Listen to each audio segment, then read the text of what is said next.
Welcome back to another edition of Coverville in the Film Room. I'm your host, Eric Turner, joined this week by Nate Geary from WGR. Nate, what's going on, brother? Nothing, man. Getting ready for this Patriots game, ready to break down what was a kind of an up and down game for Bills fans through the eyes of Josh Allen and Brian Daboll. But I think we're here today to set a few things straight and talk a little bit about one of the things I want to talk about, Eric, today by watching this film towards the end is I'd like to unmask or uncover what we believe Bill Belichick is going to try to take away from Josh Allen, because we know the one thing about Bill Belichick is he likes to take away what you do well and forces you to do things that you're not comfortable doing. So, and if there's anyone that is more required, or I guess if anyone knows that, it's going to be Brian Daboll, obviously working under Bill Belichick. So Brian's going to have his quarterback and his offense ready to know that they're going to be asked to do things that they don't necessarily do well yet. So that's something I'm definitely excited to learn from this breakdown this week, a little bit about what Josh maybe is going to be forced to do that he isn't quite ready or comfortable to do yet. Yeah, totally. And, if you've been joining us the last few weeks in these breakdowns, we obviously highlight some of the good, some of the bad, not just of Josh Allen, but of the running game, the passing game, the pass blocking, the run blocking, a little bit of everything. So what we're going to talk about at the end of the show, looking forward to the Patriots, I do have some worries, but we'll save that for later. Let's jump back into week 3, Nate. What were your thoughts on Josh Allen's play versus the Cincinnati Bengals? I thought it was pretty on par with what we've seen for the first 2 weeks prior in weeks 1 and 2 against the Jets and Giants. Some up and down plays, some plays on the interception that, we've almost come to expect a little bit from Josh Allen, but we do want him I would say for the most part, to begin eliminating from his game. And I think it's difficult because fans kind of want it both ways, right? Like Josh Allen, we know, is maybe one of very few quarterbacks that can make the types of throws that he attempts to make in the course of the game. And he almost scores a touchdown on one where he throws across his body off his back foot and puts it right in Tommy Sweeney's chest, and only for Tommy Sweeney to drop it. And then another time, Tommy Sweeney bailed him out and made a nice catch after he fell and was tripped by his running back coming out of off of a play action. And he basically, the ball was out and he was on his stomach, and yet Josh Allen was able to get up, beat a defender, and make a completion on that play, albeit it was only 2 yards. But it was something that you see from Josh Allen once, twice, 3 times in a game. And I don't know that it's something where he's ever going to fully eliminate from his game. So I think at times he just needs to eliminate the ones that are the obvious, you cannot throw into triple coverage type throws. Yeah. If he can eliminate some of those from his game, he's never going to eliminate those throws entirely. I think it's part of what makes him unique. It's part of what makes him great. And I think the coaching staff probably feels the same way.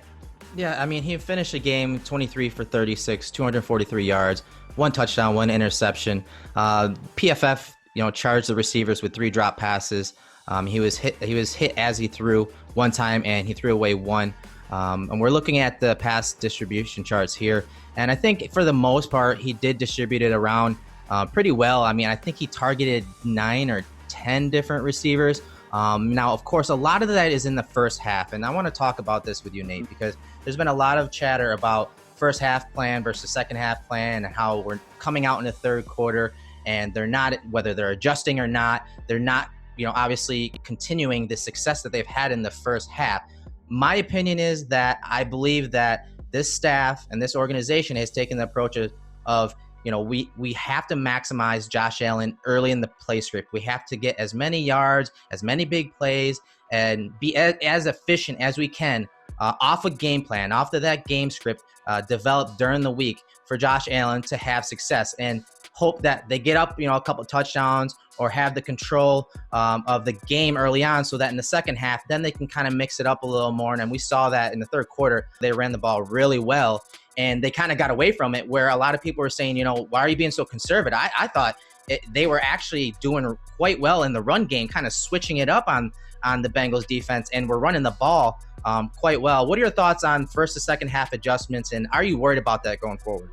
Yeah, Eric, it is sort of the interesting and maybe the most interesting thing fans are talking about after the last few games is the second half. Is it a trend that is moving in the wrong direction for the Bills? And what is happening in the second half that this offense is having trouble working?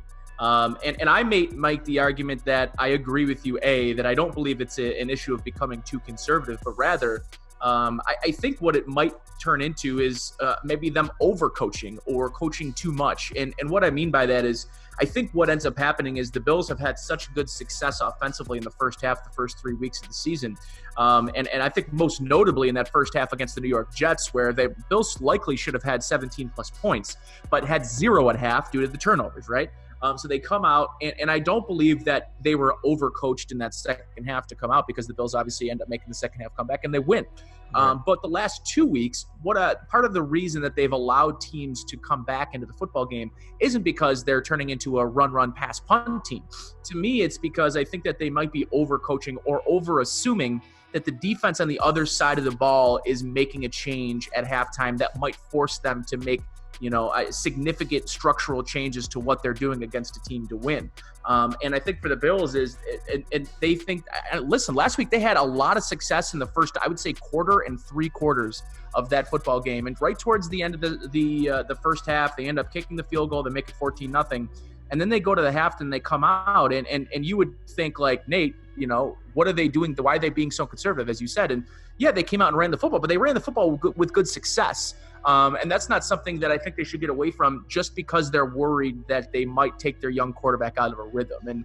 And I think it's become in the back of their minds. And I think this stems, Erik, from the third preseason game. And I think this is probably the second or third time in these regular season breakdowns that we brought this up, that there was a noticeable tone to Josh Allen's voice in that game, after that game, where he felt like they really wanted to establish the run that game and didn't really give Josh an opportunity to throw the football at the starters, when I think a lot of people thought, okay, this is the dress rehearsal. Let's see Josh air it out a little bit with all the starters against the other team. Well, no, that wasn't the case.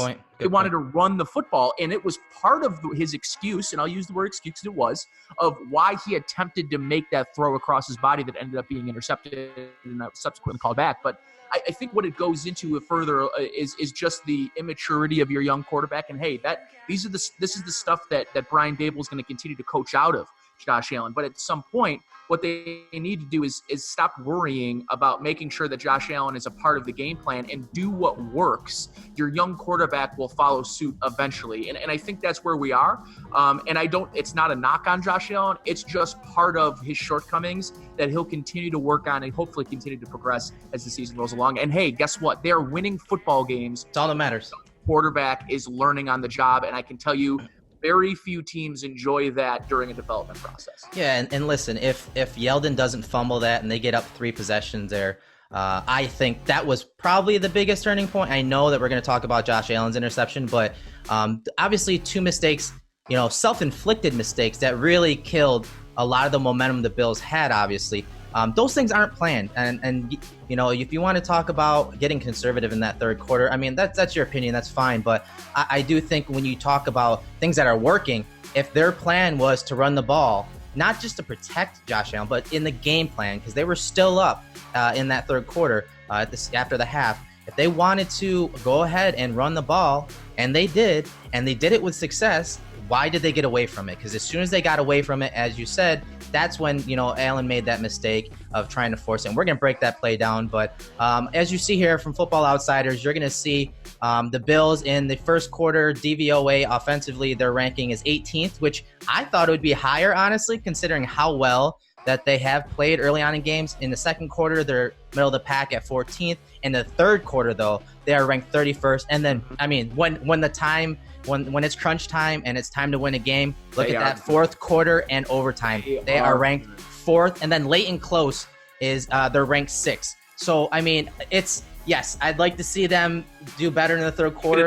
Yeah. But again, I think last game specifically, I thought they just got away from the run, something that was working. Whether it was to protect Allen or not, I don't know. But I love your point about the preseason and how that kind of was a foreshadowing of what we're going to see in the first few games, at least. I don't know if that's going to be the case the entire season, but I mean, if you look at this Bengals game, I thought it was another good plan if it was to throw to set up the run, because if you look at the end of that game against the Bengals, those guys were wiped, and they obviously were missing Carl Lawson, obviously a big player on their defense. I mean, their rotation in this new 3-4 defense, and they were playing a 4-3 under Marvin Lewis for God knows how many years he was there. 2 decades. Yeah, so I mean, there's big changes there, and yes, I expected the Bills to be able to run the ball against them.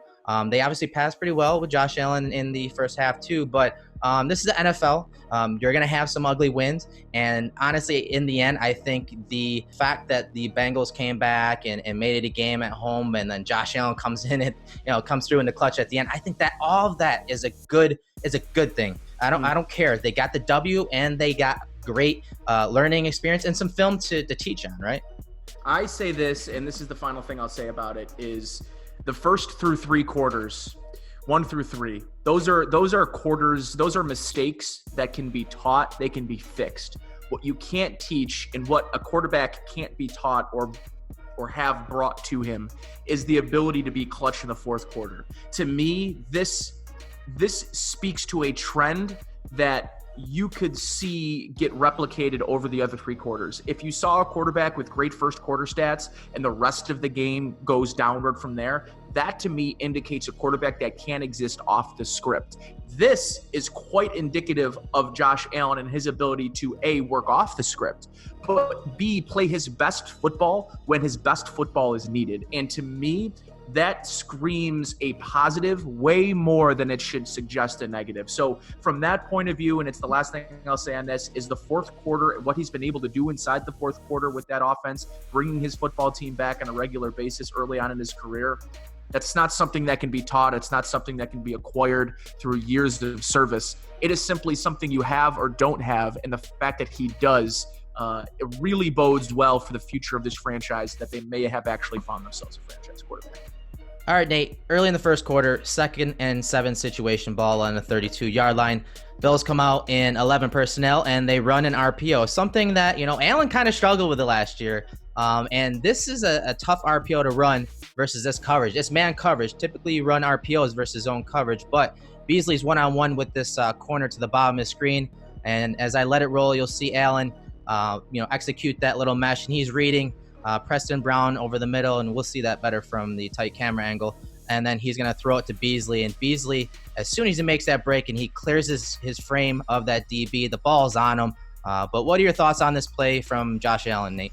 Trust, and you can see the trust that Josh Allen and Cole Beasley have with each other on this play. And what he does here, and Josh Allen, he trusts his eyes, he trusts his read. So this is a quarterback that understands why you're running a play to beat a particular defense. And a quarterback that doesn't understand that probably doesn't make this throw because it's not exactly open. Nope. The linebacker does a nice job recovering on the play, but his primary defender, Cole Beasley's primary defender, has him in his back pocket. Yeah. What I'm going to say about this throw that we're going to see on a number of other throws from this football game, Erik, is the development of anticipatory throws, that understanding the ball needs to go to A so player B can take it and create C. And for me, that is the biggest development to date of Josh Allen's game. It's not the numbers, it's not the completion percentage. It is the regular throws you see on film from a game-to-game basis that are balls thrown while the receiver is still mid-route or where the receiver isn't even expecting the football. And we're going to see that on a Zay Jones throw later. That is probably the best throw I've seen Josh Allen make in pads. And that goes back to the film I watched of him in Wyoming. I don't remember a better throw. And this is not exactly on par with it, but another really good example of him having so much trust that it doesn't matter. Like the ball is coming out right now. The process of the ball coming out right, and Cole Beasley is not even in the screen yet. So to me, and Cole Beasley, I don't think is really expecting the football to be thrown in that play. And we make an argument here that the ball probably saves Cole Beasley from getting his head taken off by the linebacker. Yeah, totally. And, I like Allen's reload here because initially once he fakes that right there after reading Preston Brown, the conflict defender, you see him flip his hips around, get his feet right, and he drops his elbow down a little bit. It's a little of a 3/4 throw. It's something I'm starting to notice with him when he throws to that short area and he needs a little more touch. It seems like he drops it down just a little bit to take some of that velocity and ball speed off. He drops it down a little bit. And again, he didn't throw it immediately, which typically RPOs are thrown immediately. So this is kind of an aggressive throw, obviously because of the coverage, but because he hitches, he reloads there with the throw. But also because, again, it's man coverage. You see this DB right here. He's got inside leverage. I mean, honestly, he probably shouldn't have been throwing this. But, again, that trust in Beasley, as we always talk about, as Beasley breaks, and clears his frame of that defender. The ball's on him, and he reels it in. And then he spins outside to get a couple extra yards on the play. So overall, I like Allen's mechanics on this play and trust in his weapons. Yeah, trust is the key word here. And I'll give Cole Beasley credit for making this catch, turning around and getting upfield. But again, Josh Allen trusts in the system. He trusts in the play, and he trusts in the player. And in sales, we call that a sell. When you've got trust in the process, when you've got trust in the salesperson and the product, then you're a sale, what we call it in the sales industry. So yeah, it's great to see from a young quarterback, but the anticipation to me is really, really the biggest growth area I've seen in 3 games so far. Hands down. And with that said, we'll go ahead and jump into the next play. All right, Nate, next play, 9:55 in the first quarter, 2nd and 17.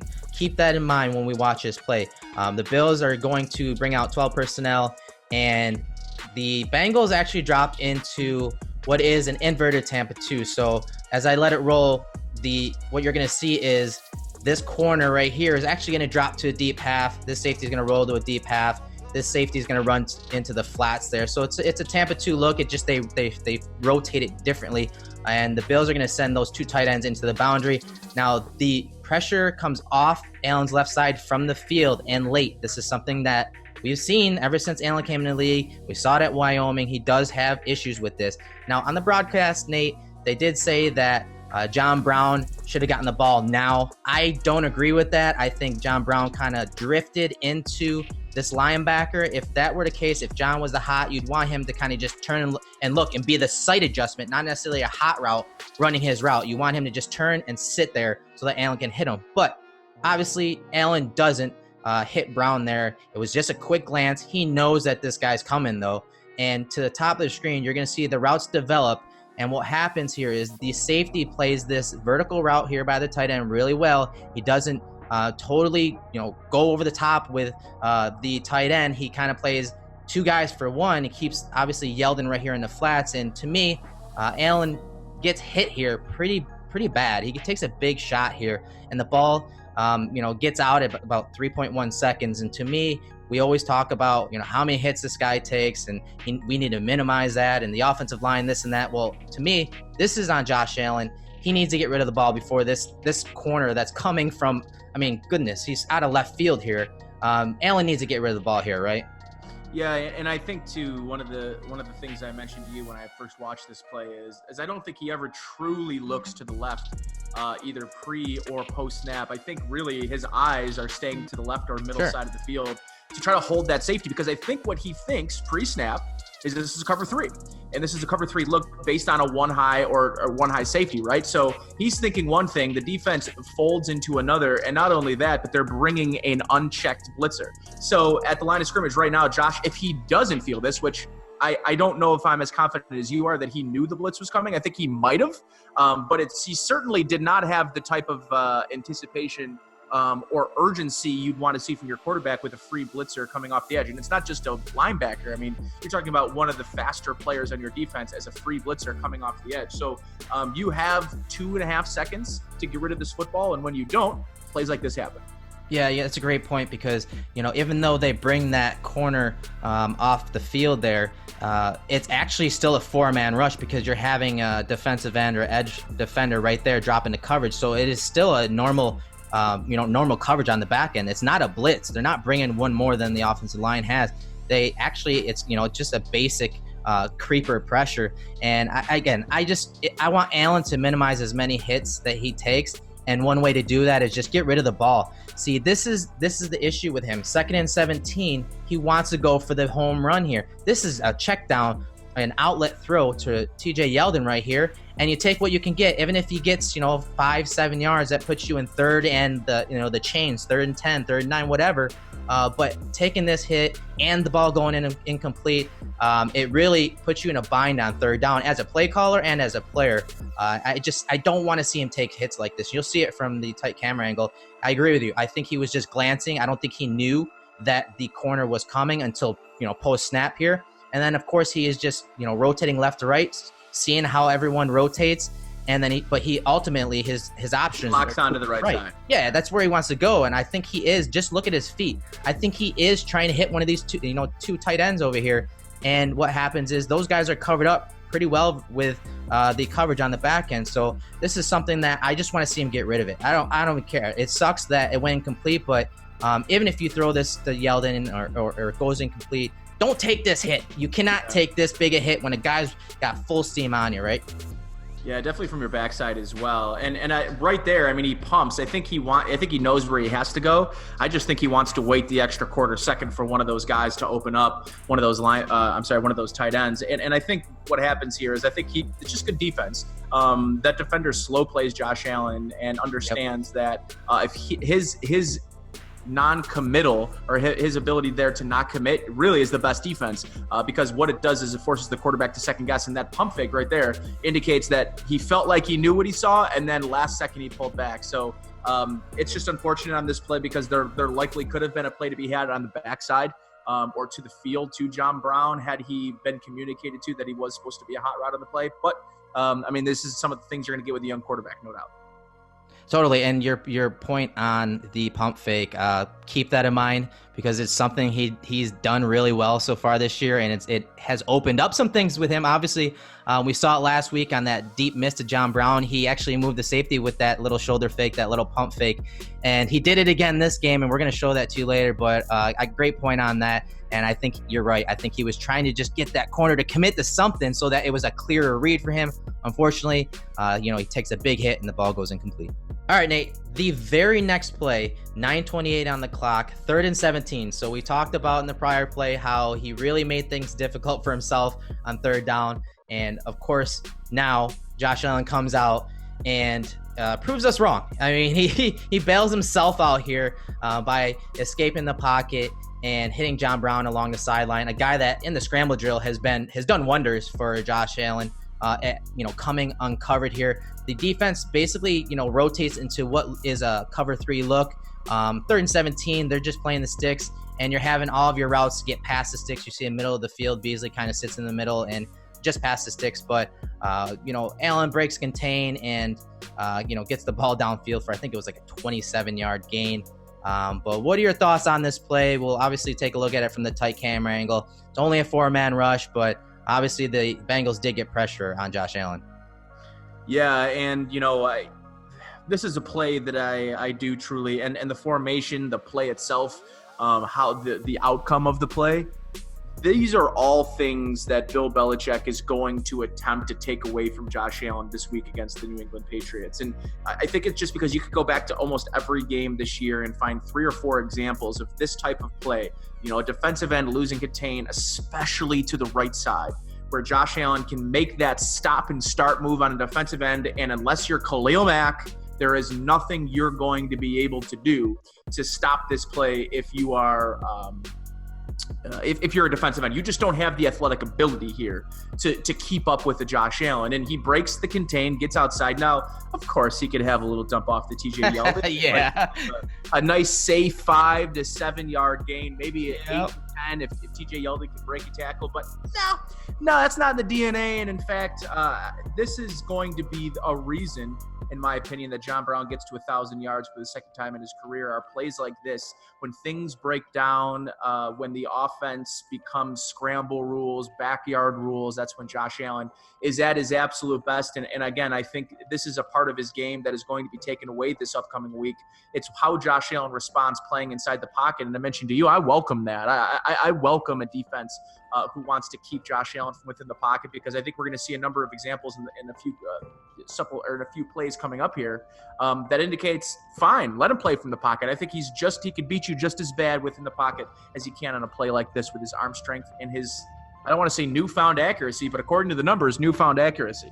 This is what worries me. Obviously, you have Dawson Knox to the left here and Yeldon off to the right, and they're just chipping and the release and becoming outlets. That's fine.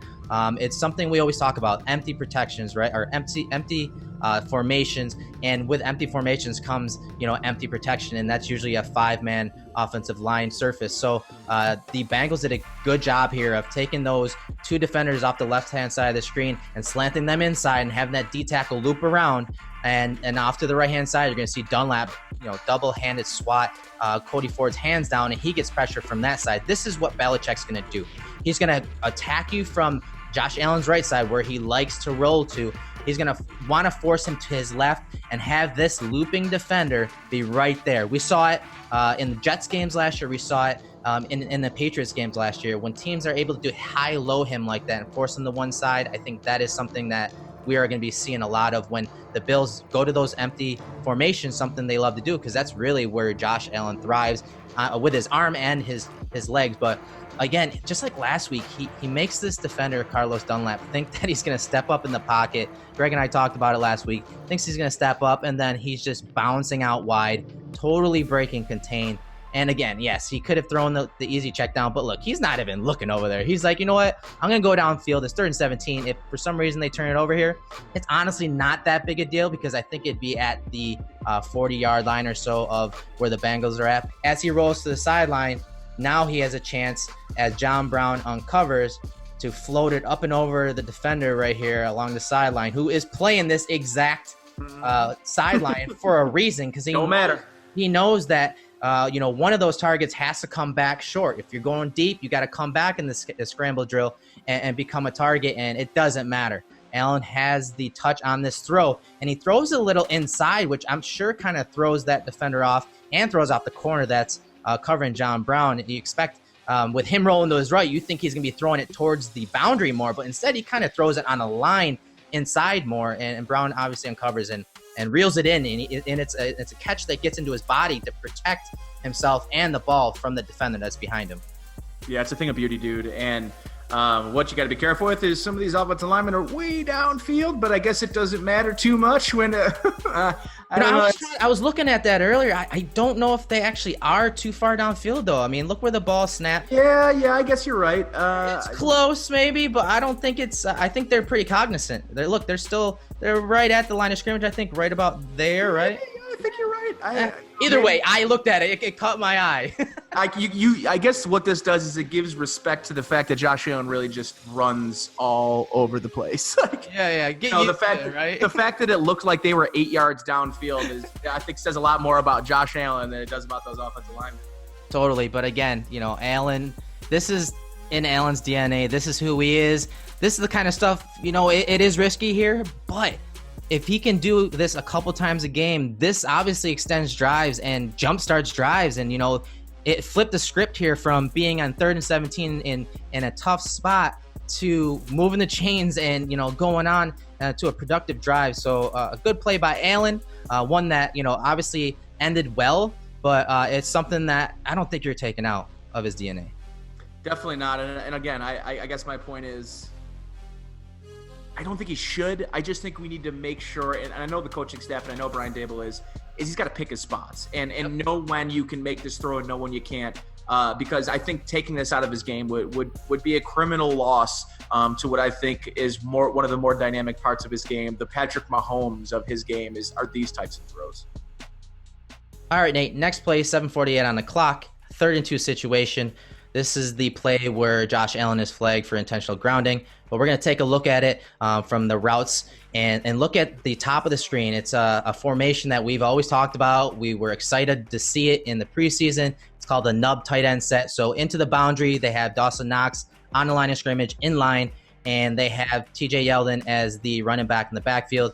And Josh Allen trying to work that combination to the top of the screen.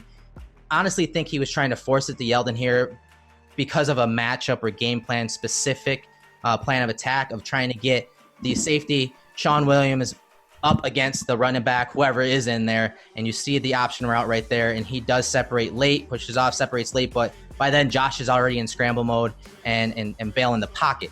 But with that said, if we look closely, as the ball snapped and you see Sean Williams jump out there to cover TJ Yeldon, Josh Allen misses Dawson Knox as soon as he snaps his head around. Now, ball should be on Knox right there, in my opinion. Again, maybe they are trying to force it to Yeldon, but Josh Allen had an opportunity to throw it underneath to Dawson Knox right here and move the chains, right?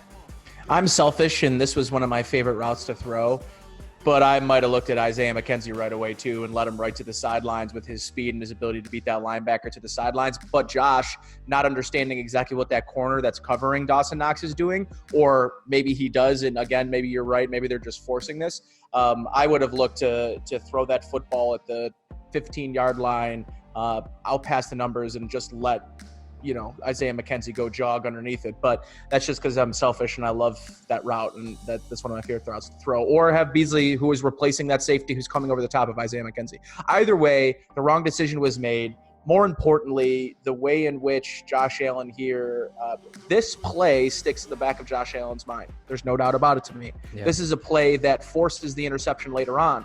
And to me, he, as good as he can be when he breaks the pocket and he gets outside, these are plays that in a game he needs to realize to minimize the damage here.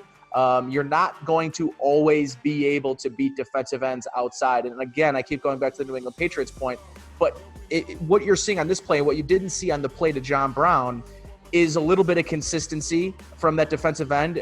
He's playing his technique properly. He's not crashing in and giving the edge to Josh Allen. In fact, he stops and says, Cody Ford, I don't care what you're doing. My job here is not to let the quarterback outside. He does a nice job of it. Josh Allen does not get to the outside. It forces an intentional grounding and essentially takes points off the board, because right here, instead of a field goal opportunity, the Bills are forced to punt it.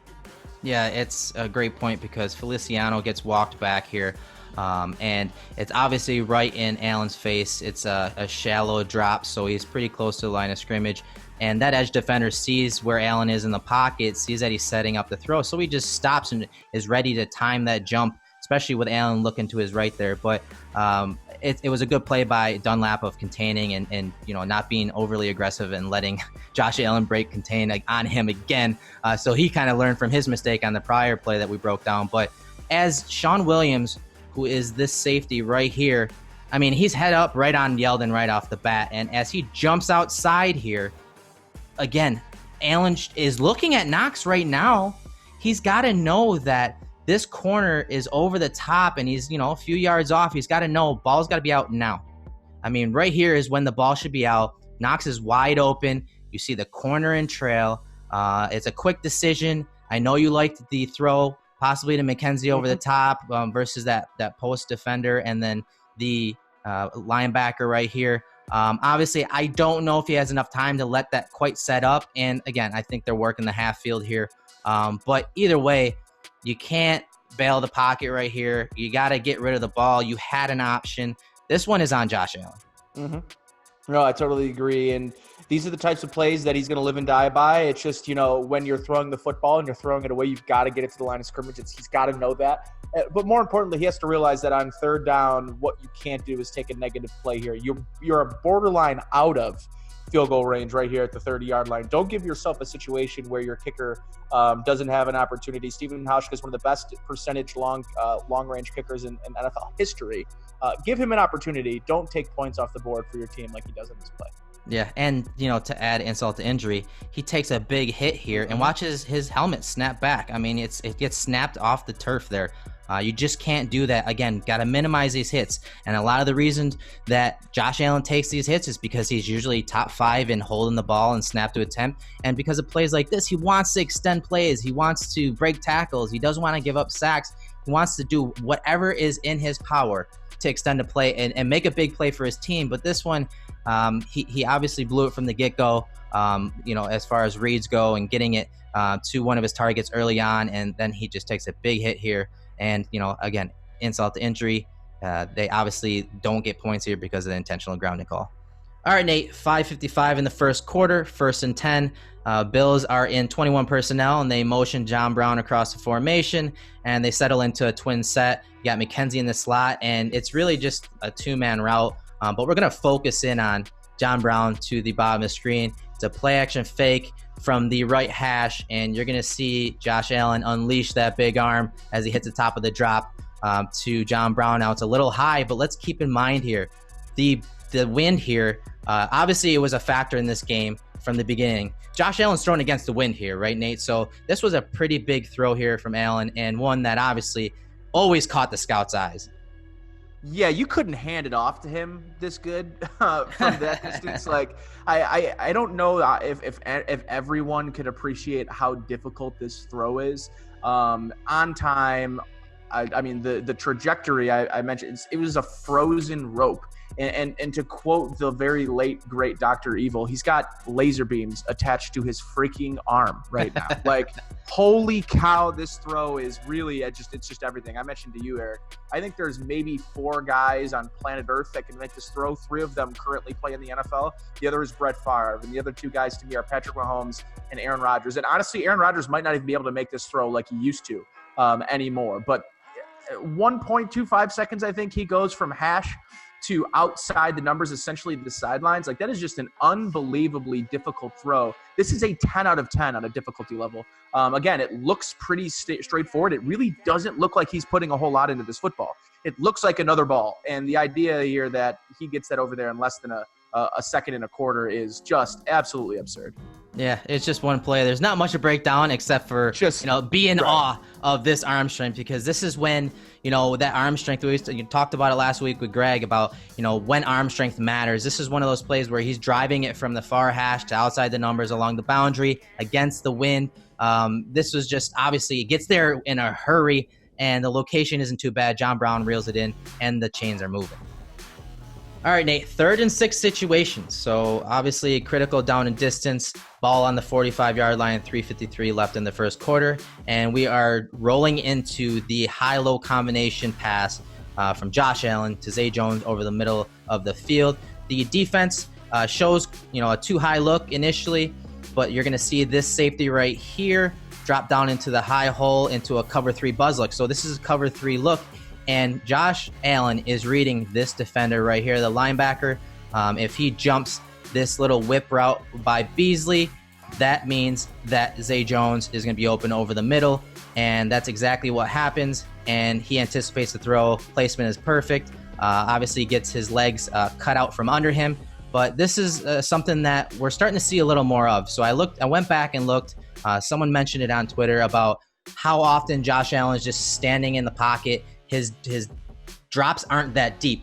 Well, for Josh Allen so far this year, 41 of his dropbacks are 0 or 1-step drops. So they are not pushing him too far away from the line of scrimmage. They're trusting that offensive line is going to hold the pocket. They have a big arm quarterback who can see up over the top of them and deliver throws like this. And I mean, Josh Allen didn't disappoint, right, Nate? Yeah, and let's remember for those people out there that maybe don't know this, but a 3-step drop out of shotgun is a 1-step drop. Yep. So you have to think of it this way, is he's getting to the same point in the pocket, the same marker in the pocket that he was if he's taking a traditional 3-step or taking a play action and then a step. So there's nothing, I don't want to say there's nothing to see here, but it's definitely not something that you should feel like, why isn't he taking a lot of depth in his drops? It's 3 steps. And you know what? This is an offense that is built right now off rhythm, off timing, and Josh Allen is thriving in the 3-step game, and that's a great sign because it's not something I saw him thrive in college. And the comfort level that he has in the pocket for you to stand still. This is Brady-esque. This is what Brady does. Brady stands still in the pocket. It's because he trusts what he sees. He trusts in his offensive line, which I think is maybe the most important aspect of this type of confidence. But more importantly, this is maybe the best anticipatory throw I've seen Josh Allen ever make, and this is what I was referring to earlier in the podcast. This defense was designed to stop this play. That safety is supposed to be in position to make this interception and take it to the house. Totally. But because the ball was thrown on time, it cannot be defended. And sometimes, and this is what you'll learn if you've ever played defense at all throughout Little League, high school, college, any professional level, a great or perfect throw is better than great or perfect defense 10 times out of 10. There's just some throws that can't be defended. This is one of them. And what you have to appreciate is that guy underneath him that ends up taking him out and getting the extra 15 yards tacked onto this penalty. I can't really really explain to people how difficult it is for you to not take your eyes off the target when you've got a guy coming at your knees thinking I've got to protect yourself. Trash at your feet. Yeah, man. Yeah, I mean, that's clutter right at your feet. And for him to not even brace himself, but throw this ball on time and on target, it's reminiscent. And I could make the argument that it's actually a more difficult throw than the one we saw him make highlights against the Jacksonville Jaguars that Robert Foster. I'd say that this is a more difficult throw than that one because he's just launching it up and letting an athlete go get the football. This is as perfect of accuracy as you could ever want on this throw. Yeah, and I mean, the guy on the other end, Zay Jones, he obviously sees the robber defender dropping into that hook to curl area in this cover 3 look, and he knows that he could probably take a hit, but he still stays in there. He focuses in on the ball, good hands catch away from his frame in traffic. And if he doesn't catch this here, he's been taking a lot of hits on social media and in the media for, some of his drops and some of his play as far as the passing game goes. If he doesn't catch this here, that safety probably picks it off. And you see that deep safety prepping to pick it off. For the tip. Yep. Yeah, he's waiting for it. So good throw in traffic with trash at his feet. And the trust in Zay Jones to make that catch, a guy that has had his ups and downs, to make that catch in traffic and move the chains here. Obviously, this play was huge because it propelled them into a touchdown drive here. Just a really nice play. And I agree with you, man. This might be one of his best throws. And I know we say this every week. This is something we're going to say week in and week out. But this one's a little different. This isn't one that we're normally used to seeing. This is a placement throw. This one is on point. He aimed small and he hit it. And with pressure on him, which is something that, he has struggled at times with, throwing with placement and remaining poised and calm with pressure in his face or even at his feet. So great play from top to bottom and one of my favorite throws from Josh Allen. Yeah, it reminds me of the 3-point sharpshooter that just hits threes. It's like Steph Curry, like when he's got Dwight Howard coming up to contest his shot and jumps, 10 feet in the air, and Steph Curry being the small player that just whops it right in his face. That's the level of difficulty that we're seeing here. He is actually beginning the process of being taken down as the ball leaves his fingertips. Like that, the difficulty level of this throw, not many humans make. Like his body is turning when the ball is leaving. Like it's unbelievable. It's truly unbelievable. This is the physics thing. It just doesn't make sense. This is a more difficult throw than the one that made highlights all year last year. It's all we saw off season was that throw against the Jacksonville Jaguars on Thanksgiving, where he throws it over the top and Robert Foster catches it and runs past Barry Church. This is far more impressive to me. And I talked about his delivery, and yes, he's got a big arm. He can throw it far, but that, quickness of delivery is a thing that's not talked about enough with his arm. And when you talk about his arm talent, his ability to quickly snap that off, all arm, no platform, no base, as he's getting hit. This is nuts. This is crazy. And I think it's one of those throws that not enough people are talking about outside of Buffalo, but everyone in Buffalo appreciates this effort. Yeah, and last thing I'll say about this, Erik, is this is a throw, this is a play where I'd like to go meet Jordan Palmer and buy him a single malt scotch, because this is a play that I think I can really attribute to all the work that Jordan Palmer's done with Josh Allen. All right, Nate, so we're on to the second quarter, about halfway through, 8:04 on the clock. Second and 10 situation, ball on the 25, Bills up 11-0. And the Bills send out another nub tight end set into the boundary. Again, keep an eye on this for later, a plan of attack. They use a lot of this nub tight end set, and obviously we see it later with Knox making the play and igniting the Bills offense in this stadium. But he went through some downs here. He had a false start early. This one, he gets matched up basically deep versus safety. Josh Allen does a good job of scanning the field here and wanting to work this nub side here. And Allen, I like Allen's throw here because as you see Knox breaking, it almost looks like he's going to peek to the corner here as this linebacker passes off Knox to the deep safety here. But Allen drops his arm angle down, throws it with a little more touch, and throws him more flat to the sideline so that Knox can turn and run to the ball. Obviously, he drops it. He framed it properly. I think it was just a concentration thing as he was falling down to the ground. But what are your thoughts on the play? Allen's poise here in the pocket with the four-man rush and just the throw itself. Yeah, it's a beaut. Again, another one-step drop. He surveys the defense perfectly, takes a little velocity off this throw, and that was a big criticism of Josh and always has been, is he never seems to take the velocity, the heat off of the throw. I think he does that perfectly here. And it almost looks like Dawson Knox isn't ready for the velocity change. It's almost like he was waiting to have to, put some lotion on his hands after this catch. But, it's a rookie mistake. You'd like to see any player that's out there make this play, but Knox more than made up for it towards the end of the game, obviously. But, I love him dropping the angle of his elbow a little bit on this throw and making it throw to the outside of the numbers. Again, this is a really accurate ball from Josh Allen. It's throwing to the receiver's only place where you can have the receiver make the catch and not take a hit. So I really appreciate the accuracy that Allen showed on this play. He just needs to play from his rookie tight end, and I think 8 times out of 10 he's going to get that play made for him. Yeah, I mentioned on these type of routes where they're kind of running to the corner to the flag route. It's up to the quarterback to throw this guy open. If for some reason Knox was running this corner here and he continued that route in that route stem, that would give this safety a chance to obviously close and make a play on the ball. Well, Allen understands that, and so he does throw him flatter along the 5-yard line here, so that the safety has to basically come through him or undercut him. And Sean Williams isn't that guy. Obviously doesn't make that play, but Knox is going to have some of those, those jitters, and it's first game here at New Era, and again, he did, come through in the clutch later in the game with a similar play call. So again, keep that in mind as we roll forward. 3rd and 10 situation, Nate, 25-yard line. Very next play after the Knox drop. This is a play that goes to Zay Jones, and Zay Jones, it was one of his better nuanced, wide receiver type of plays. He sits in the void there and, obviously finds Green and works back to the quarterback. But let's start with Josh Allen here, obviously, because as the ball is snapped, you're going to see Yeldon run a wheel or rail route up the sideline here. And what that is going to do is it's going to threaten this corner. And the little pump fake by Allen is going to get this corner right here to kind of bail into that deep zone area.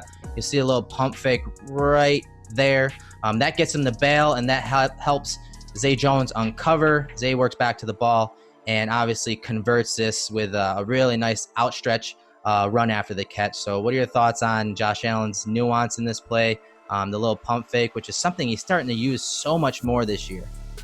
Yeah, man, definitely. And the other thing, too, is you'll see the use of a 5-step drop, or in this case, 3-step out of shotgun. Right. And one of the very few times you saw a 5-stepper. But the reason you run a 5-step or 3-step out of shotgun in this particular play is the route development is slightly longer on this play. And the last thing you want Josh Allen to do is get the ball, turn around, pat the ball, wait for those routes to develop. No, that's why you give him those extra steps. And then he takes the shuffle step forward and, as you mentioned, makes the pump fake, which holds or pushes back that safety just enough to give Zay Jones an opportunity to get a little yards after catch. And again, this is a really nice play from Zay Jones. We mentioned that this was probably one of Zay Jones' better games of his career. I know he's had bigger box score numbers in his games, but this is a really key 3rd down conversion for them that turns into points because Zay Jones makes not only the catch. And a lot of times, I think we've seen this season and in years past, either Zay Jones fumble around with this ball or not make the catch entirely. And because he wasn't fumbling or double catching the football, he was able to turn around quickly and make a great play for the 1st down marker and stretch out to make the play. So a really nice play all around, especially from Zay Jones. But what you see here with that pump fake, that the utilization of that's a big tool for a player like Josh Allen with the arm strength that he has. Yeah, and, we talked about the touch and Allen's ability to, drop his arm down a little bit when he's throwing these underneath routes, these shorter routes, within 10 yards or so. This is another one of those throws here, and maybe it does help Zay Jones, frame this ball better, and so that he can do something with it after the catch, because he does a great job of becoming what we say QB friendly. He's not just sitting right here inside the numbers. No, he understands that there is a little void over here, especially with, these defenders getting out of that area. He works to Green, he becomes QB friendly, catches it with his hands, and then he's turning and getting upfield. But let's take a look at it from the tight camera angle, because it's something that you often miss. And if you listen to the broadcast, you're going to see or hear Josh Allen call out Rita, Rita, Rita, that is him changing the pass protection to go to the right here because he sees that there is possible pressure coming off the edge here. And as the ball is snapped, that's exactly what happens. It becomes, it's still a 4-man rush, but you see Bates and Williams, the 2 safeties, rush the passer here. But it helps because here's Morse. He's sliding to his right. He picks up that defender right there, Hubbard, and then now Ford is available to pick up Williams, which means that Nseke has that defender right there, and it's good protection. Everyone's picked up. Now, the backside's a little different. You got a looping Atkins there. He does beat down the hands and the corner of Dawkins, but as you mentioned, in rhythm here, with Josh Allen, he takes a little bit of something off it after the pump fake and delivers a nice catchable ball to Zay Jones, and Jones converts. Again, another really accurate throw from Josh Allen, too, and one that certainly didn't go unnoticed for me. No, totally, man. It was a good game. I know it was a lot in the first half, but I thought he was playing rather well, throwing these underneath passes with touch, making him very catchable. And we're starting to see that reflect in, his adjusted completion percentage. And he is still having a good amount of drops on some of these throws, but this was not one of them. And he makes a good play to his receiver. All right, so we're towards the end of the half here. Ball on the 44-yard line, 14 seconds left.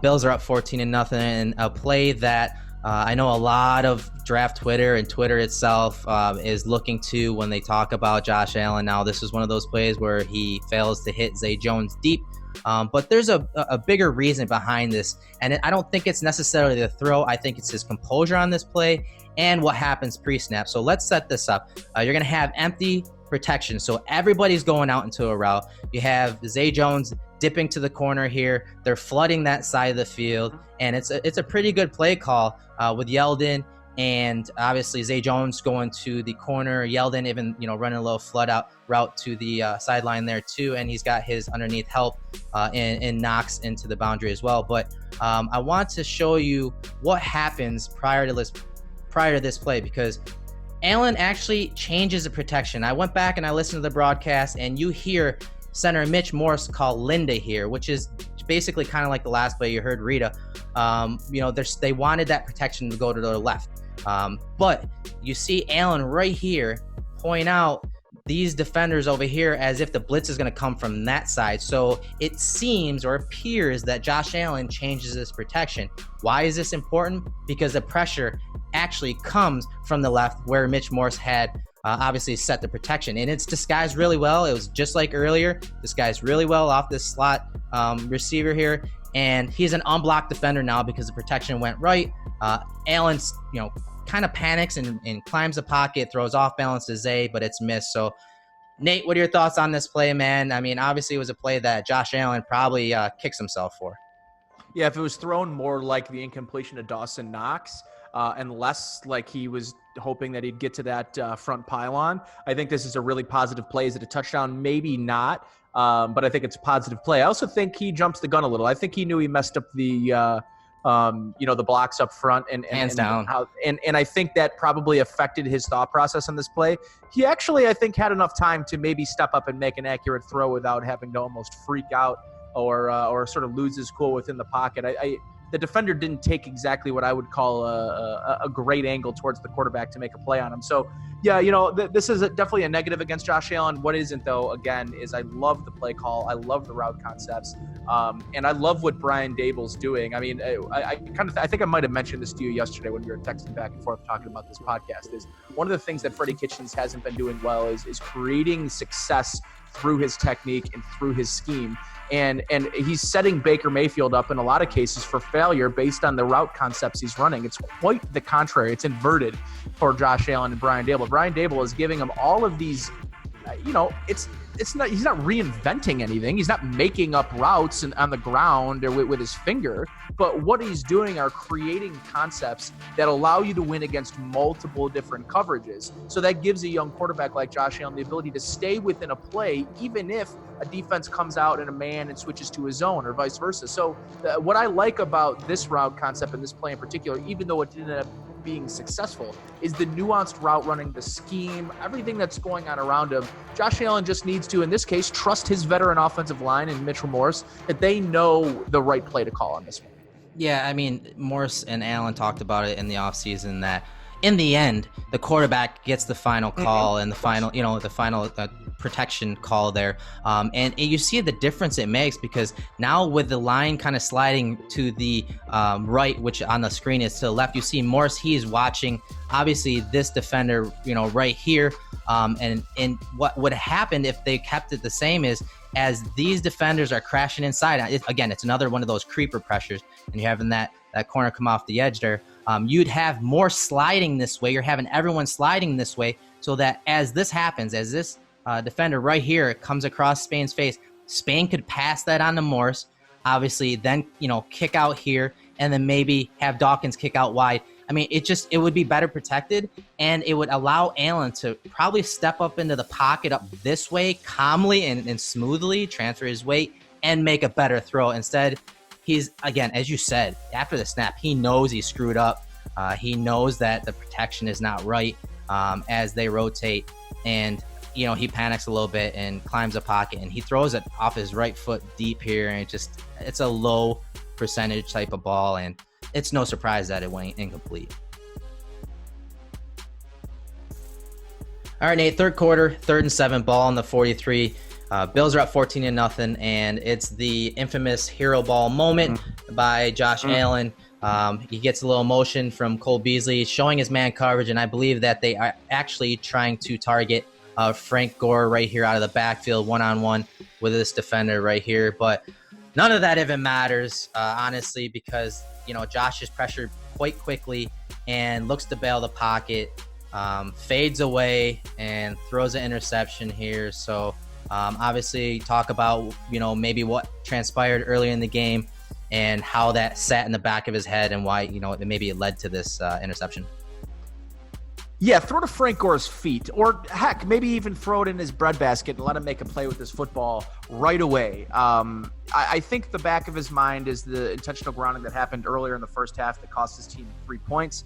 And what I don't like is that now the defense understands that, Carlos Dunlap cannot crash down and let Josh Allen beat him to the outside. It cannot happen. So Carlos Dunlap does not let him do that. He remains that contained man on the outside, and it forces Josh Allen to create depth instead of getting to the outside and getting downhill to make a throw. Instead, Josh Allen is essentially running backwards 15 yards, and these are the plays that Bill Belichick is making notes about this week and thinking to himself, I want to get Josh Allen into a situation where he bails to the right 15 yards and then tries to make a throw 45 yards down the field on what would have been, a 7-10-yard gain. It's just a lot of work for very little, reward on this play. So the risk-reward analysis in real time, you could tell, is just not being formulated in Josh Allen's brain. And on a play like this, throw the football right now and throw it at the feet of Frank Gore.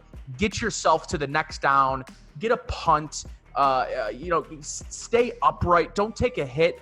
An incompletion is okay here. What isn't okay is bailing 15 yards and thinking you're going to get away from 3 defenders and then tossing up a lollipop at the 50-yard line to let a team that you just were about to bury and put away for the rest of this football game with a scoring drive here instead opens the game right back up like a can of worms, okay? Yeah. He lets this ball go, this interception. It is a new football game. And I love what Lee Smith, and I think Bradley Gilbert tweeted this out earlier, was the video of Lee Smith after this play going up to Josh Allen. And one of the things that he said that I loved is, you're not a me guy when things are going good, so don't be a me guy when things are going bad. In this situation, he does need to have a short memory, but this is on Josh Allen. You cannot make this play. You need to minimize the damage. Sometimes, and just like in business and in stocks, the smart guy knows when to fold them. And that, yes, I realize that's a song as well, but like in this situation, know when a fold is the smart play. Take your lumps, get to the next down. And I need Josh Allen to develop that understanding. And I think this week, a lot of this stuff is going to be forced into Josh Allen's hand.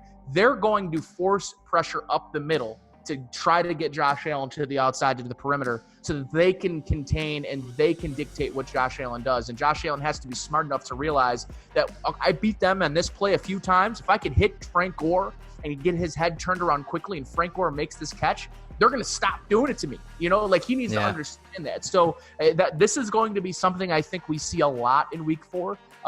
Whether or not he's able to grow from it from just 1 week is something I'll be keeping an eye on. Yeah, and, I want to mention that, Cody Ford does get beat cleanly by Atkins here. Josh is under pressure. I think he drops his eyes in like 1.9, under 2 seconds.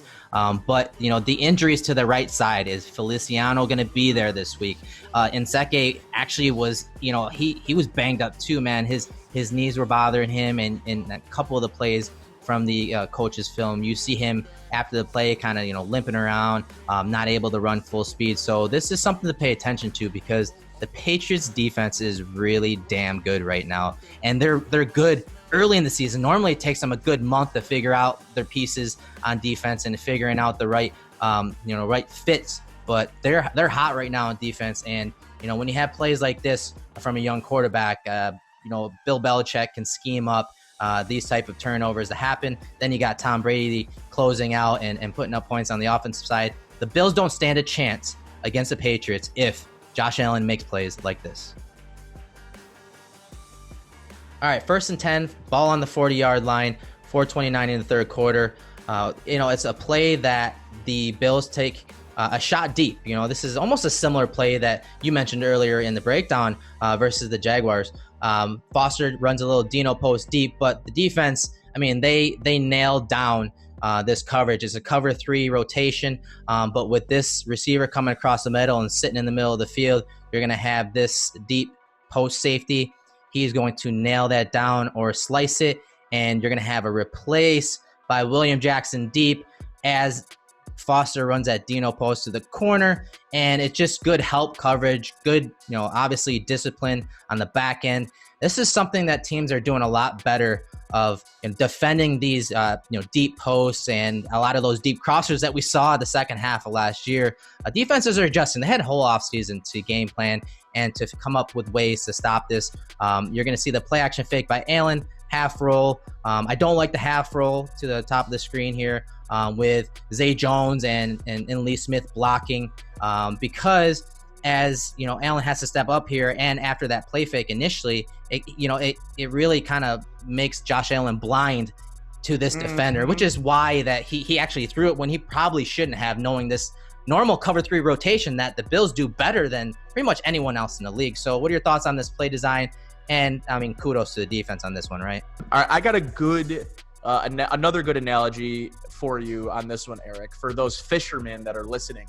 This play right here is that shiny new jig in your thing, and you've got that big fish dangling. You're dangling that shiny jig, and what's the fish do? He bites right on, even though it's just a fake shiny jig, and it's just what you want, and you just lose him off the line.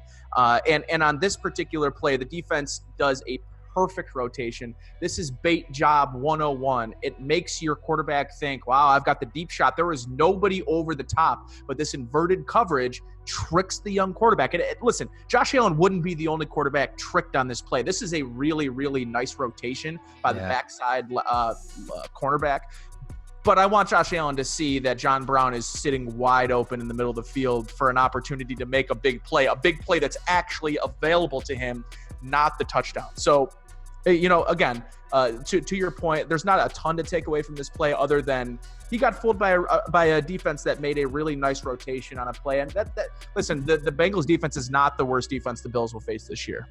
No, and, I showed you the blind spot by this little half roll. Again, he's not even looking and not able to look, honestly, just because of the play design. So I'm not a big fan of the play design, but this is just a good play by the defense. But I also want to note that, because I've been trying to hammer this home, that I don't think the Bills were as conservative as a lot of people are portraying them in this game in the third quarter. I know things didn't work out as well as we wanted them to, but they're taking these deep shots, and this is a typical deep shot call here from the 40-yard line in your opponent territory. So it was a good shot play. Thank God that he does drop it here, and he had the high point. It wasn't that bad of a throw.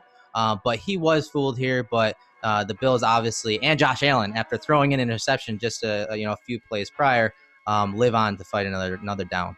All right, Nate, 1st and 10. We're in the fourth quarter now. 4:48 on the clock. Bills are down 3. This is a good drive starter for the Bills. Of course, they go to an empty set.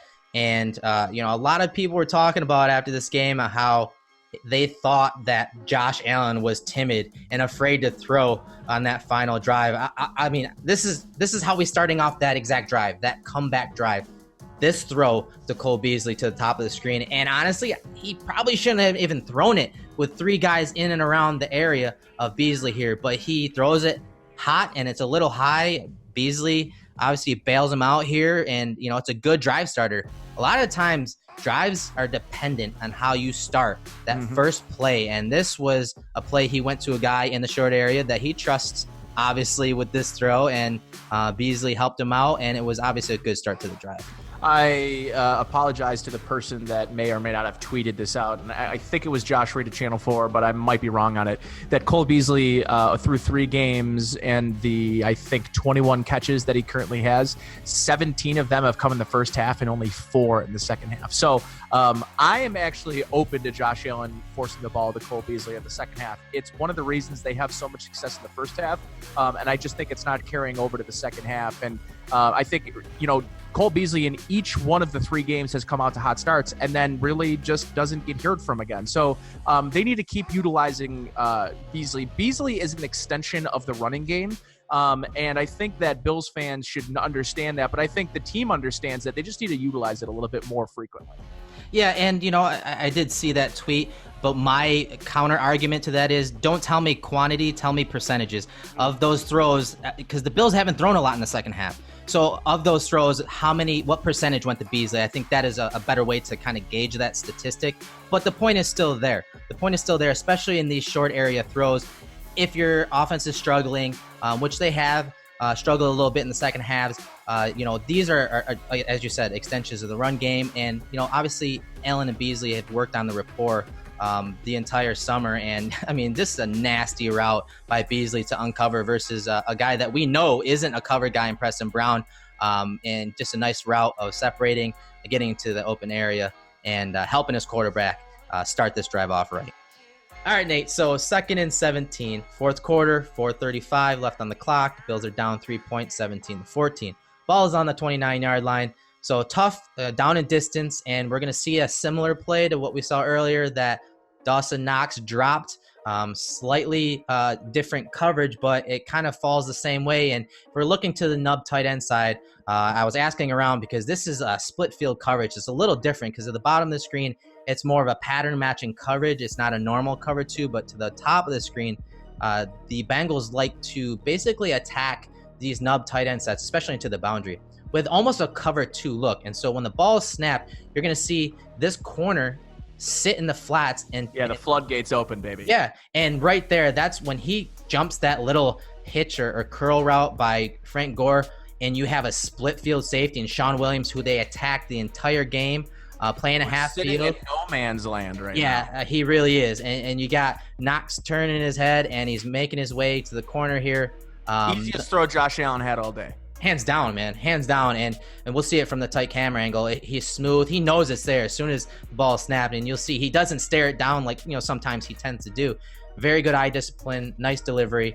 Obviously, Knox does a lot of the work on the Bengals players after the catch, man. So what was your thoughts on this play? Obviously Knox stood out here and got that stadium in an uproar, but what are your thoughts on this play top to bottom? Yeah, this was a cathartic experience. This was a sexual/football experience, and as they say in dodgeball, usually you got to pay double for that, Cotton. So like what this play, at the timing, the result, Dawson Knox essentially creating put his name up on the wall of fame after this play. Like, just what a great play. Obviously featured on Good Morning Football this morning with Kyle Bryant. Kyle Brandt. And his angry runs. Like, yeah, this is just a great play altogether. The defense, I don't know what their safety's doing on this play. Both safeties deserved the embarrassment of this play because I have never met a secondary coach. I've never met a defensive coach that would ever teach a technique of two high safeties playing at the hash marks like both safeties were when the ball was released. They are standing roughly 15 to 10, maybe 10 yards from each other. That is just not how the technique is taught. You don't want to see your safety in the in the tight frame ever, like in a cover two, ever. So yeah, the safety's bad technique here was the Bills' positive because it ends up essentially being their game-winning play. Yeah, and it's something, again, I had to go look and ask a bunch of coaches about because it's a coverage that you don't really want to see versus this nub set because it's plays like this, route combinations, those smash high-low combinations of a corner that you can really attack this formation with. And it's something that the Bills tried doing throughout the game with those option routes and Knox, on the backside of these formations, but they didn't have much success. If you recall, there was an option route to Yeldon that Elam threw to him. He dropped it. Obviously, the Knox dropped. So these high-low combination, these smash routes versus that type of cover two look. I mean, as soon as Knox leaves the line of scrimmage and he sees it in the corner squats on the route by Gore, I mean, you're taking Dawson Knox or any tight end for that matter, 90% of the tight ends in the league versus Sean Williams, who you see initially is bailing towards the hashes. I mean, this is an easy coverage to defeat with these smash combinations. And then talk about smashing. I mean, Knox, he took it to another level here. And I just thought when he said after the game that this was when he caught it here and it just became an instinct, you see him flip the ball to his left hand, put it into the boundary. And if this is the type of instincts that this kid plays with, I said it in my article for The Athletic today, this is going to win a lot of fans over, but more importantly, this will win a lot of games if you play with this type of competitive fire. He matched Josh Allen's competitive fire on this drive, and it helped propel this offense and team to a go-ahead touchdown and a win. Yeah, and the thing that surprises me the most, Erik, is Lou Anarumo, the defensive coordinator of the Bengals. His whole career, he's been a defensive backs coach. This is not a call that is helping your defensive backs in any way whatsoever to the nub side tight end, like you mentioned. But I think the thing that I'm going to take away from this football game and from the beginning portion of the first three games of this football season, Erik, is the tight end position is a strength on the offense. Without the guy that they assumed would be their stay-at-home number one full-time tight end. That to me screams they've got themselves a group. And they got one guy right now that was their best tight end last year who's up on IR right now, and Jeremy Kroom. So what they've got going at the tight end position, I thought Tommy Sweeney, his development has been interesting. I always was interested in what Dawson Knox would be. We didn't get to see him in training camp due to a hamstring injury. I thought, and listen, Connor Rogers of Bleacher Report, I had him on my show after the draft, and he told me that the steal of the draft, I'm talking the entire draft, was the Bills drafting Dawson Knox at 96, when I think Connor had him ranked as the 38th overall prospect in the draft. So that tells you, and Connor's a guy that does a lot of drafts. Yeah. And that's not a guy that I'm just going to say, oh, well, he had him 38. That's a little bit of revisionist theory. This is a player that I think right now think about the tight ends that were taken. This was the tight end draft. Other than TJ Hawkinson's opening game, you could make the argument right now that Dawson Knox looks like the best tight end of the group. Hey, and I've been posting a ton of clips of tight ends because last year it was such a weakness in every facet, in the passing game, in the blocking game, and the tight ends they brought in have, all of them together have so many different strengths and can be used in so many different ways. And a guy like Dawson Knox, who, yes, he had this big reception here, and obviously it was a big play for the game. He actually had some really nice blocks in the run game, out in space on those perimeter runs, on those jet sweeps, on those counter trays out of shotgun.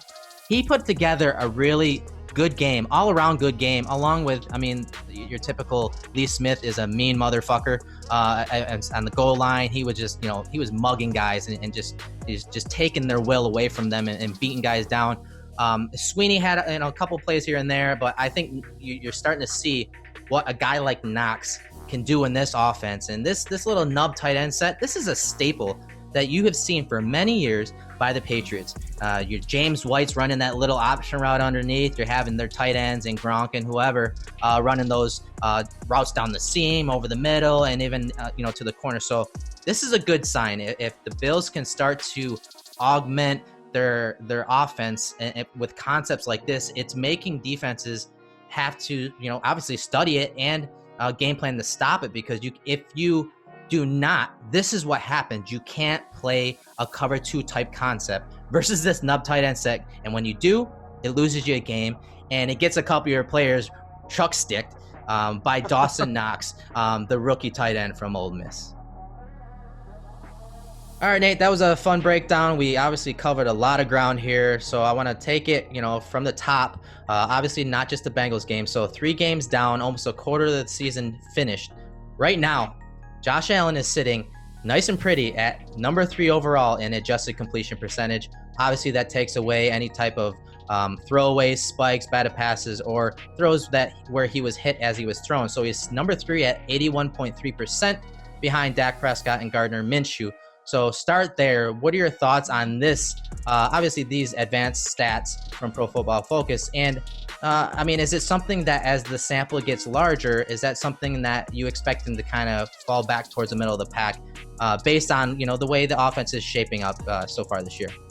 No, I don't expect that to really regress or move significantly. I think I probably see Josh Allen somewhere around 6 or 7.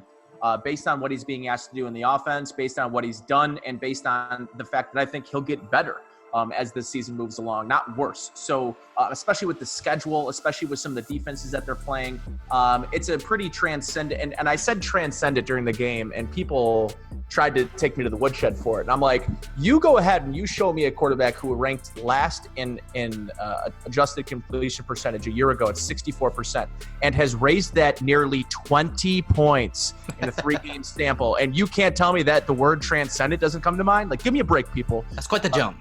Right, like come on, like you got to see some of the guys that he's being paired up with. Gardner Minshew right now is on really an unbelievably accurate streak to start his career. But the guys at the top of this list, the Russell Wilsons, the Derek Carrs, guys that we know don't stretch the field very much.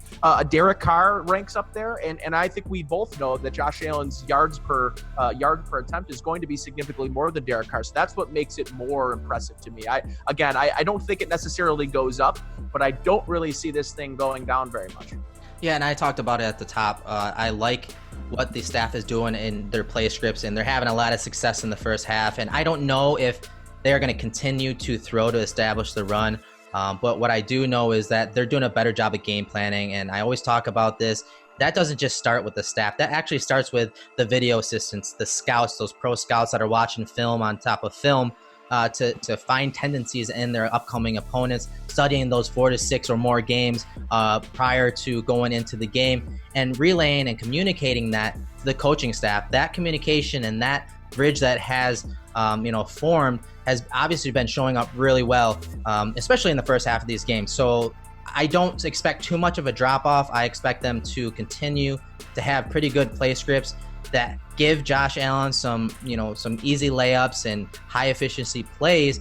But Josh Allen's also got to help himself, because this could be a lot better if he's not making some of those mistakes that we saw early on so far this season. So it's something to build upon. I think it's something that Josh Allen should be happy about, because this does scream progress. And I know a lot of people hate on analytics, and I'm not one that goes to analytics first. I'm a film guy first, and I use analytics to boost my content. But this is a play where, whether you're watching the film or you're looking at the statistics like this, you can't deny it. And a lot of people are denying it right now and waiting for that bigger sample to unfold, so that Allen maybe regress to that 30th ranking that he had last year. I don't think it'll ever get there. I think this team went out this offseason, got the right parts for Josh Allen, and I think that the staff has tailored, obviously, this offense to Josh Allen, and Allen's playing within it as much as we can expect from a second-year quarterback. And so I think that things are looking good right now. This is something to build upon. I'm seeing progress in stats and in the film, but Big Brother's coming to town in week 4. Patriots, Bill Belichick, Tom Brady. What are you expecting from the big bad brother coming to town in the home stadium this coming week? I was there the last time the Bills pulled off the upset of the century, upset of the decade. It's not a new decade, but it could be the next big upset in this. Listen, if the Bills go 4-0, I don't know that this city is prepared for a 4-0 football team after beating the New England Patriots. There'd also be a lot of people who I think at this point is starting to begin to like the taste of crow, that would have to eat a bunch of crow if the Bills were to pull off a win. I don't think I'm putting my money on it. The line, I think, is up to like 6 or 7 points. I think I might put my money on that the spread doesn't cover, and I think I might also take the under in this game. I think this is going to be a defensive football game. Both defenses are top 4 units in the NFL, in my opinion. I think statistically that probably backs me up as well. But you have a quarterback in Tom Brady who is without his most dynamic weapon in Antonio Brown. You have Julian Edelman, who is suffering from broken ribs, which is not easy to play through.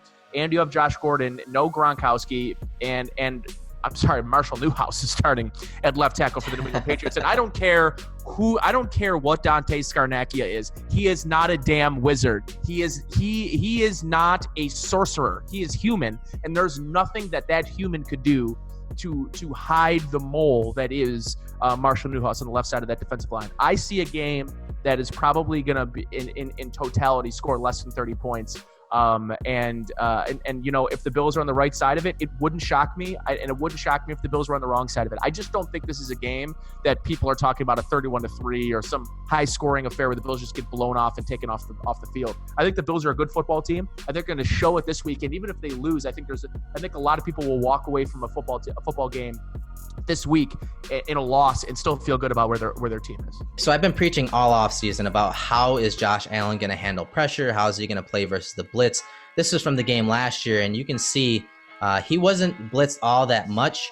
12 times, 12 dropbacks out of 43. And he only had 19 yards on 3 completions. I am curious to see how Belichick approaches this game. Is he going to blitz Josh Allen with man coverage on the back end, because they obviously are a man coverage team and a very physical, aggressive man coverage team? Are they gonna blitz him and force Josh Allen to make quick decisions and throw into tight coverage, or are they gonna rely on use a bunch of those creeper pressures that we always talk about, those simulated pressures, and having stunting linemen versus I mentioned it earlier. The Bills love to run those empty sets, those empty protections, those 5-man surfaces. The Patriots expose those with ease. They use a lot of stunts. They use a lot of those simulated pressures, late blitzers from the second level. That kind of scares me, and that's something I'm going to go and study leading up to this game, because I think that is really going to where a lot of Allen's success or failures is going to come out of that empty set. We always talk about spreading them out with the empty set to help your quarterback see the coverages better and the rotations better. Well, it's also a formation that can really expose a quarterback, have to make quick decisions in it, and a lot of times if Allen's going to be pressured, you see him take off a lot. So it's going to be interesting to see that chess game. Obviously last year was a little different. He wasn't blitzed too much. So what are your thoughts on that real quick before we wrap it up? One name, Mitchell Morse. This is why you pay Mitchell Morse a premium. It's why you pay him the highest at his position, is in a game like this against a defensive line that's going to do everything they can to confuse a young quarterback. Do you have the veteran leadership on the front end that says, I got this, Rook. I got this, young guy. I'm going to take control. I'm going to make sure that you're in the best positions as possible to succeed. And I think maybe more importantly, another name that I'm going to really relying on this week is I think Cole Beasley needs to have a 10-catch, 11-catch type of game. Be a guy that we thought we would maybe see in that first game, especially on that first 3 or 4 drives where he's got 6 catches through 4 drives. I'm thinking, wow, Cole Beasley might catch 115 balls this year. And I want to feel that way again. And I think this is the week you want to bring that back into play. It's going to be fun to watch. I mean, obviously 3-0 at home versus Big Brother. I'm excited. I'm ready for it. But with that said, obviously we'll be back next week to break it down. Hopefully there's a lot of good plays from Josh Allen. But with that said, where can they find you on social media, Nate? They can find me at Nate Green WGR. They can find me on Saturdays for Sports Talk Saturday at WGR, and on the radio.com app at WGR550.com. And then pre, half, and post at GR for the Bills games as well. Hell yeah, definitely, man. A good breakdown, another good win in the books. So on to next week, guys. We'll see you probably early next week for another edition of Cover One, the Film Room.